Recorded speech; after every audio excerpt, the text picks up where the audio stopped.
কুষ্টিয়ার কুমারখালী থানার ওসির গাড়িতে হামলা ও ভাঙচুরের অভিযোগ উঠেছে স্থানীয় সংসদ সদস্য মোহাম্মদ আফজাল হোসেনের স্বজনদের বিরুদ্ধে। বৃহস্পতিবার রাত 8:05 দিকে কুমারখালী পৌরসভার ৩ নম্বর ওয়ার্ড এলেঙ্গি পাড়ায় এ ঘটনায় ঘটে। এতে ওসির ব্যবহৃত পিকআপ গাড়িটির সামনে গ্লাসের একাধিক স্থানে ক্ষত সৃষ্টি হয়। এ ঘটনায় থমথমে পরিবেশ বিরাজ করছে। বসুন্ধরা, উত্তরা, বনশ্রী, কুড়িল ও বাড্ডা সহ রাজধানীর বিভিন্ন স্থানে অভিজাত ও অত্যাধুনিক মানের ফ্ল্যাট কেনার এক নির্ভরযোগ্য প্রতিষ্ঠান প্লেজেন্ট প্রপার্টিজ লিমিটেড।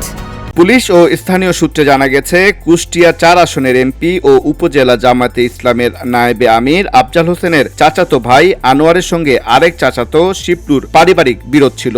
এ নিয়ে এমপি আফজালের সঙ্গে আনোয়ারের বাকবিতণ্ডা হয়। এরপর এমপি পুলিশকে খবর দিলে রাত 8:05 দিকে কুমারখালী থানার ওসি জামাল উদ্দিন সঙ্গীয় ফোর্স নিয়ে এলিঙ্গি পাড়া যান। তখন পুলিশের গাড়িকে লক্ষ্য করে এমপির চাচাতো ভাই আনোয়ার ও শিবলু এবং তাদের লোকজন রেল লাইনের পাথর এলোপাতাড়িভাবে নিক্ষেপ করে। এতে পুলিশের গাড়ির সামনের গ্লাস ভেঙে যায়। তবে এ ঘটনায় এখনো হতাহতের খবর পাওয়া যায়নি। রাত 9টার দিকে কুমারখালী থানা চত্বরে সরজমিনে গিয়ে দেখা যায় পুলিশের ওসির ব্যবহৃত গাড়িটির সামনে গ্লাসে ভাঙচুরের ক্ষত। পুলিশের মাঝে অস্থিরতা বিরাজ করছে। এ সময় কুমারখালী থানার ওসি জামাল উদ্দিন বলেন, এমপির স্বজনদের মধ্যে পারিবারিক বিরোধ চলছিল।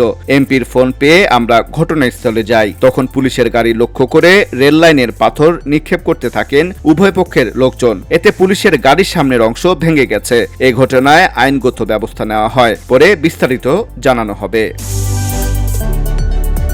এ বিষয়ে জানতে কুষ্টিয়া ৪ আসনের এমপি মোহাম্মদ আফজাল হোসেনের মুঠোফোনে একাধিকবার কল দিলেও তিনি রিসিভ করেননি। তবে এমপির মুখপাত্র ও ভাতিজা আইনজীবী রবিউল ইসলাম বলেন, ঘটনার সময় এমপি বাড়িতে ছিল না। তখন পারিবারিক বিরোধের জেরে এলাকায় উত্তেজনা সৃষ্টি হলে পুলিশকে খবর দেওয়া হয়। পুলিশ এলাকায় আসলে দুর্বৃত্তরা হামলা চালিয়েছে। ঘটনার রহস্য উদ্ঘাটনেও আমরাও চেষ্টা করছি।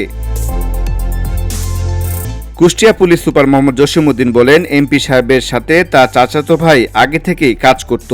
তার সাথে পারিবারিক কোনো বিষয় আছে। তিনি পুলিশ কল করেছিলেন। পুলিশ গেলেই কিছু লোকজন পুলিশের গাড়ি লক্ষ্য করে ঢিল মেরেছে। সংঘবদ্ধ বিষয় এমন নয়, ভুল বোঝাবুঝিও হতে পারে। পুলিশ গেছে, আমাদের সিনিয়র লেভেলের পুলিশ আছে। আমরা খোঁজ খবর নিচ্ছি, বিস্তারিত পরে জানাতে পারব। VOD Bangla news desk.